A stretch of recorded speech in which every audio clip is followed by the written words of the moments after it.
Hey everybody, welcome to the channel. Now in this video, I will show you and tell you what to do if you are trying to lock your iPhone device. And when you lock it, you still have the screen glowing. As you can see now, I have it locked, but the screen is still on. So we can't turn it off. We have the screensaver and the time is on. How can we turn it off so that it doesn't annoy us anymore? To do that, we need to go to Settings.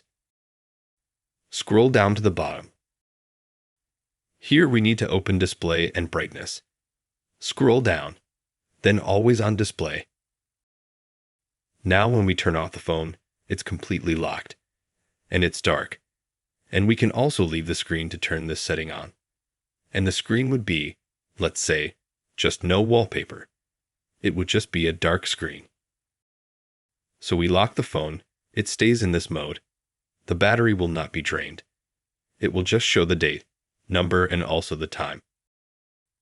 But if you want to turn it off, you just go in and completely turn everything off. And now, when you turn off the phone, it just turns into a dark color. If you liked and helped this video, you can subscribe to the channel. Put a like. Thank you very much for watching. See you later. Goodbye.